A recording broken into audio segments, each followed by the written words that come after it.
Hi, I'm b.Eastman. One of the areas that we pride ourselves on is the ability to identify the best accounts that are the most likely to buy our products. We want to focus all of our attention on those accounts and really personalize our messaging and make sure that they understand that we know the problems that our product solves that would be applicable to their situation. This video gives tips on how to identify the best accounts that are the most likely to buy our products today. Let's provide a context for this recipe. Account-based selling success is dependent on selecting enough quality companies. These are the questions that provide a context or framework for us to think about the accounts that we're looking at and the companies that we're selecting as our target accounts. What's the distinct problem that our current product solves? Why is this specific company most likely to buy our product? And what are the distinguishing characteristics of this company that makes it most likely to buy now? There's many factors that we can think about when we're trying to select the companies that we want to focus our attention on. Let's start here with the industry. For this industry, our existing customers are meaningful references. In other words, if someone looks at the companies that we're already doing business with, they can recognize that that's a leader in their field or at least is similar to the nature of their business. We know that the problem that we solve exists in this industry. And we can use specific industry terminology that our prospects are going to recognize as being similar to the terminology in their own business. The other factor is that there can be an event that's forcing a change in this specific industry. It could be a regulation change. It could be some kind of a technology disruption, the introduction of cloud computing or utilizing the cloud more as a major function of their business, or it could be the introduction of large language models and AI. It could be pandemic or having to deal with a lot of remote workers, which a lot of companies ended up having to react to very quickly. It could also be the economic downturn or an economic slowdown. What are the things that any of these factors could force a change or force a rethinking, basically to create the impetus for change in these specific companies in this specific industry? The second is the company size. Here we're talking about the level of staffing, and this could work either way in terms of our product is a productivity tool that allows people to do more with less people.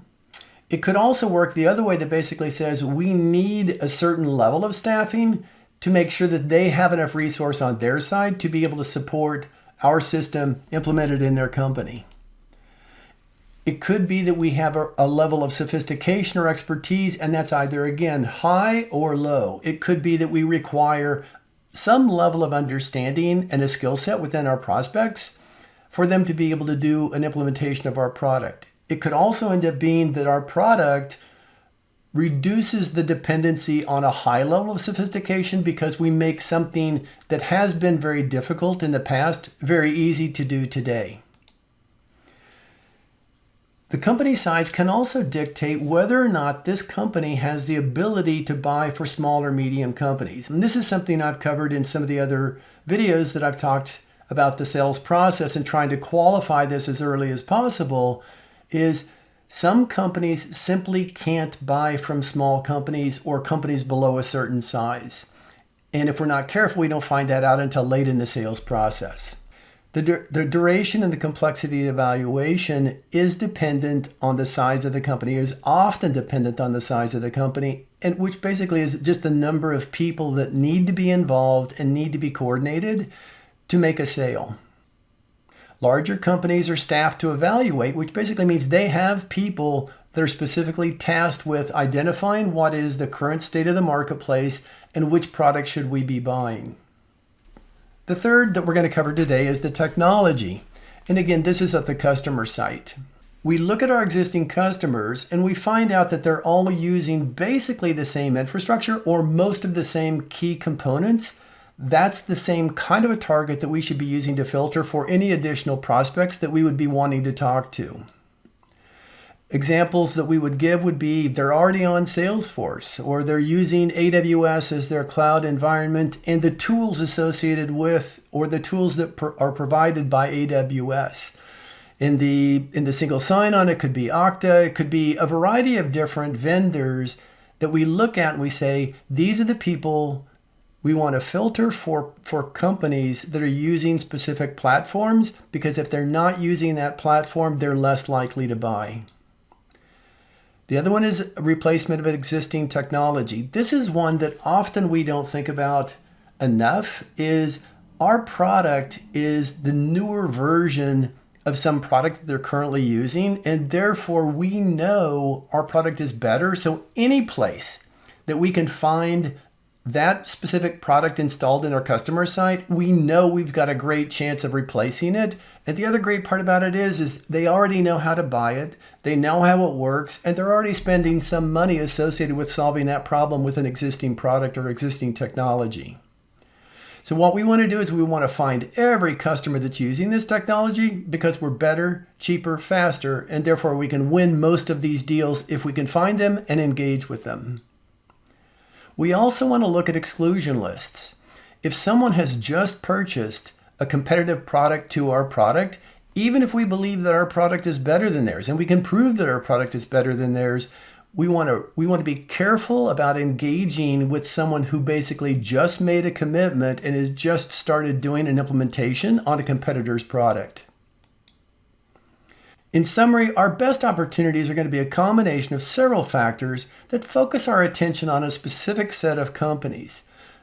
The more closely we can filter down to this set of companies, the better off we're going to be, because we're going to be investing a lot of time, effort, and energy in those specific companies to engage with the key people that are associated with making a decision on a product like ours. The second question is, we look at it and we say, okay, if we use this set of filters, can we identify enough companies with this specific profile to make our numbers?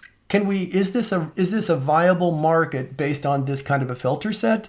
Can we identify enough companies with this specific set of filters that match this profile to make our numbers over the next 12 months? If we invest the time, effort, and energy into an account-based marketing and sales approach specifically targeted to those companies, is the market big enough for us to be able to meet the numbers that we need to meet for our company? Our next step is to identify the decision team within these companies to develop an engagement strategy for each person on that team. Some additional videos with related materials are the identification of the decision team for our sale, engaging and how to engage the decision team, and also revenue planning. We want a predictable, repeatable, scalable enterprise sales process. We provide that information as well.